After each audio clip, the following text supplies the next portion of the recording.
Okay. All What's up, right. my partner in crime here? Indeed, partner. I'm doing well. I've had a great start to the day. I read a little Bhagavatam, and I'm here talking with you. Things couldn't get better.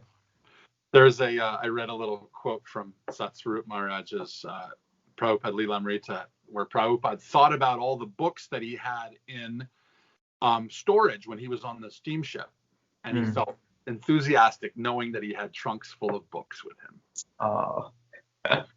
Prabhupada's example. So we're talking today about Christianity and Christian consciousness. What an interesting topic. Far out. I know. It's an important one, though. I mean, we live in a predominantly Christian society here in the U.S. It's true. Um, and Even the foundations of the country are Christian, really. Yeah, I mean, despite the so-called division of church and state written Right. into the Constitution, Christianity is everywhere. Not only is it a sort of political force, it's also so culturally pervasive. You know, so many assumptions we take to be simply American culture are Merry actually Christmas. stemming, right, exactly. They're stemming from this religious source and root in the first century life of Jesus Totally. Christ. The question really is, where do we begin? I mean, there's so much to talk about. There is so much to talk about. Uh, Well, there's so many interesting things. I mean, people say there's a connection between Jesus and like the yogis. There's mm, that whole business to talk about, because there's like 30 years in his life where he disappeared, and like there's like a yeah, the lost spirits. conspiracy theory Yes. that he went Yeah, to yeah. the. Well, I mean, and there's that, but there's also just these extremely close parallels between the early life and the birth and early life of Jesus and the birth and early life of Krishna. I mean, It's it true. is really wild. And Um, then and then and then so yeah, and then there's the stuff to talk about, like how philosophically Christianity was so different from Judaism, which is its root tradition. So many of the things are bhakti, like, kind of, which is weird. It comes out of the blue, like all of a mm, sudden God is not the great judge in the sky, but he's like your loving father. Like a loving relationship with God all of a sudden mm. appears.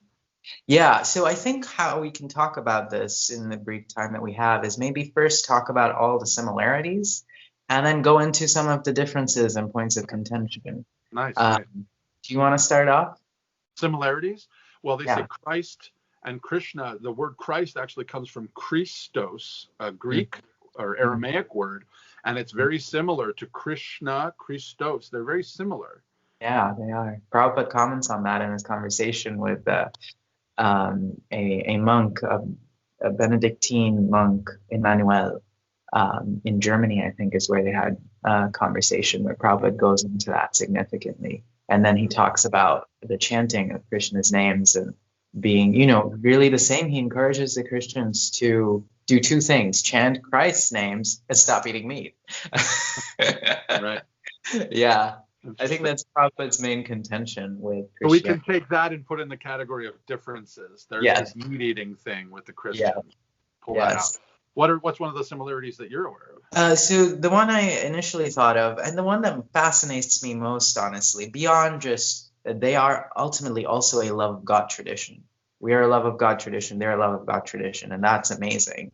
Mm-hmm. They have devotional practices like chanting these prayers around the names of Christ and Mary and so on and so forth.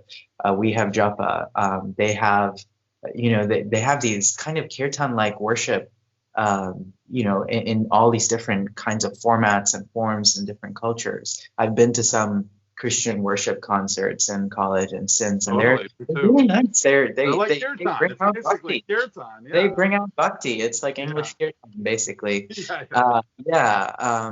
There's this So, one interesting band in India called Aradhana, and it's hmm. it's a band made by the son of a missionary who grew up in India. So they sing in Sanskrit to Jesus. Oh wow, It's really, you should check it out. It's interesting. Their group is called Aradhana, and one of the things they call him Narahari. What? Means like man god. Like for us, it's like Narasingha, so it's a short for Narahari. But for them, it means man god. So they're like Oh, Narahari, Narahari is Narahari. like a real, it's a name of, yeah, we use Narahari. Anyway, that's oh, great. Well, I was thinking of the bird story of Krishna, right? He is, it's so similar from the bird story of Christ because both the parents are persecuted. They, Krishna is obviously born in a jail. Krishna, Jesus isn't born in a jail, but immediately after his birth, the king orders all the children To in be that whole killed. region to be killed Mhm. because of this prophecy, right? And in the same way that Kamsa orders all the children in the area of Mathura to be killed because Krishna slips out of his hands and he's afraid of this child that's going to kill him. So just how close can it get? I mean, that's really That's true. striking, That's similar, true.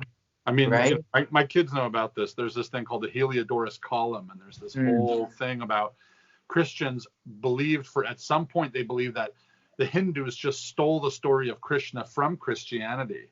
And then there's this archaeological proof that actually the story of Krishna predates Christ, by right. the archaeological record of referring to by a Greek traveler referring to Krishna, Yeah. So Mm, um yeah, yeah, well here's a similarity. They are a preaching tradition.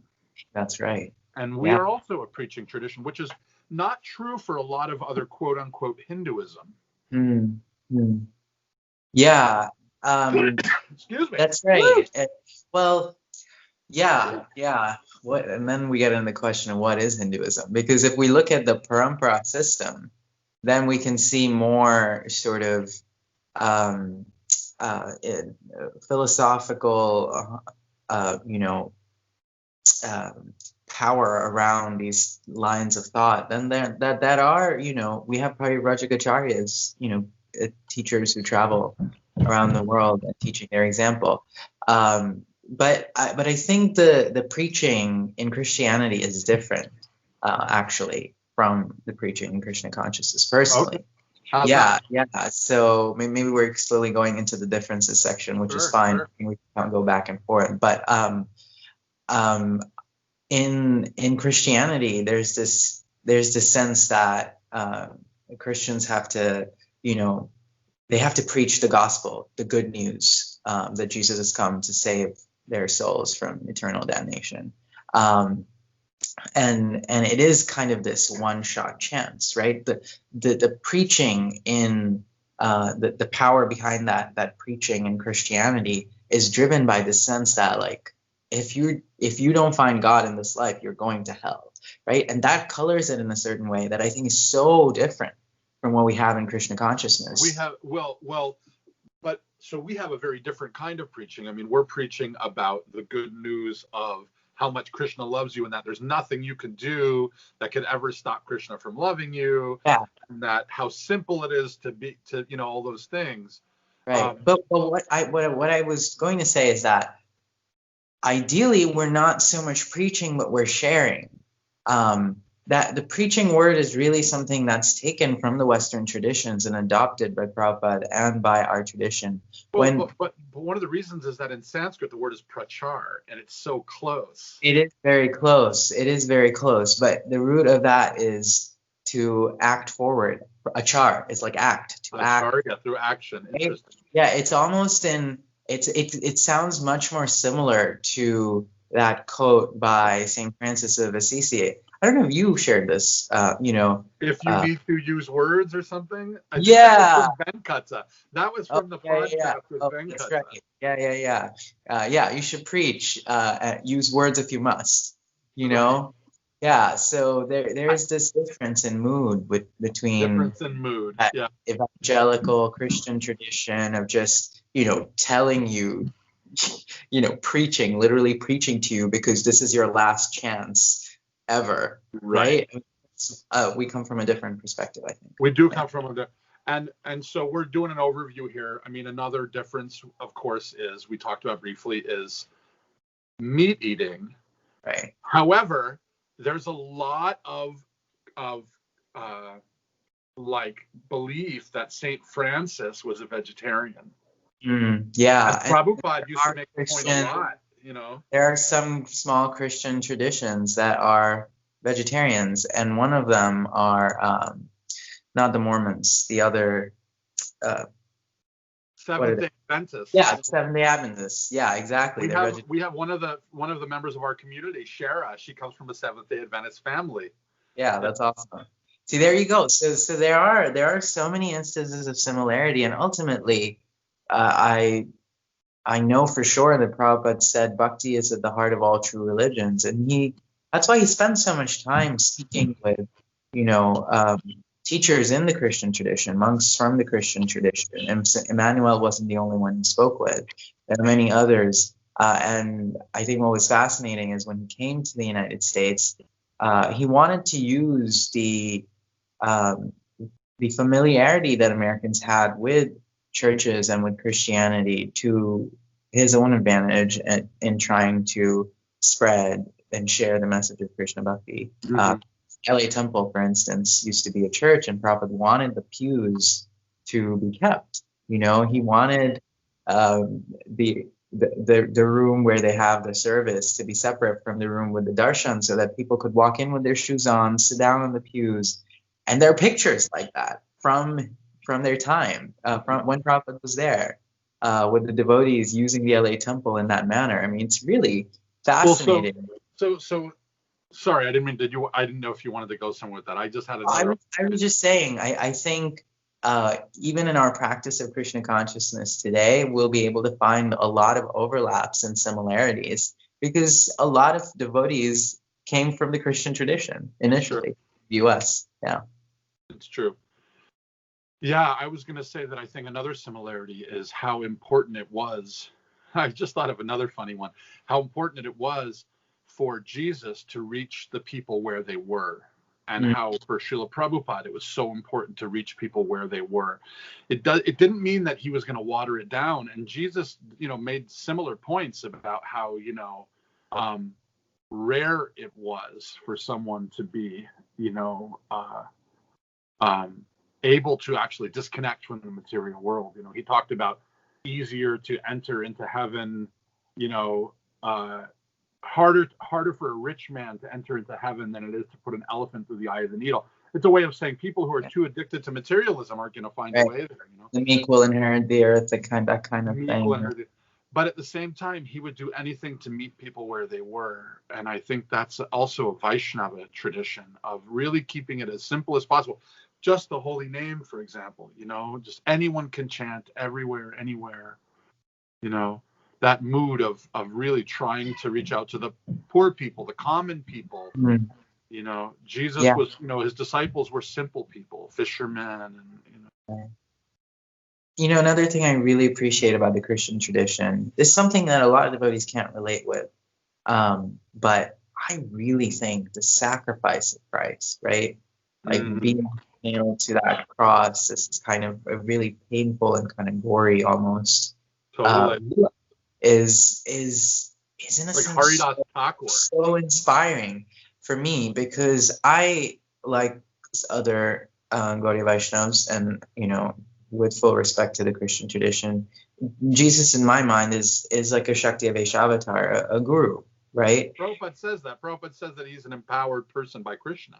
Exactly. But he's not Krishna. And that makes that sacrifice on the cross so powerful because, I mean, imagine like, It's not just purely a guru, Leela or something like that. It's right, not Krishna having a party. right. The guru is like, the Jesus as guru is literally going through this kind of horrific pain for his disciples. I mean, that if that's not inspiring, I don't know. To me that's kind of inspiring to me, and I can see why that inspires and moves so many Christians.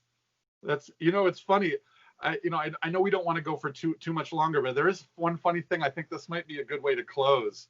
Uh, There's a letter from Srila Prabhupada written to Sally Agarwal, who was his hostess, the first person that he um you know uh, David? stayed with, and she Yeah, really was like a mother to him in some ways, because she taught him how to do his laundry and stuff. Like Prabhupada, didn't know any of this stuff in America, right? He only knew how to do it in India. Um, so she speaks. This is a letter from Prabhupada in 1965. It's very, very early. So this is from Sally Agarwal. One time something happened with our little girl Kamala, who was only 3 years old. I used to take her to Sunday school, and she learned about Jesus in Sunday school. Mm. Then she would see Swamiji with his robes on and everything, and she called him Swami Jesus. And this one time when it first dawned on us what she was saying, she called him Swami Jesus, and Swami smiled and said, "And a little child shall lead them," Sally Agarwal said. So when Prabhupada was in New York, he wrote to Sally, and this is the letter that he wrote. "I am obliged to your good daughter for awarding me a good degree as Swami Jesus, which is actually a great honor for me. Sometime the Lord speaks through innocent child, and I take this honor as sent by Lord Jesus through an innocent child, free from all formalities of the current society. Lord Jesus preached the message of God, and I have taken up the same mission. Yeah. And it would be a good luck for me if I can follow the footprints of Lord Jesus, who preached the message of God in spite of all persecution. Lord Jesus is a living example of how one can suffer, how one has to suffer in this material world, simply for the matter of preaching the message of God." Right. Yeah. Wow.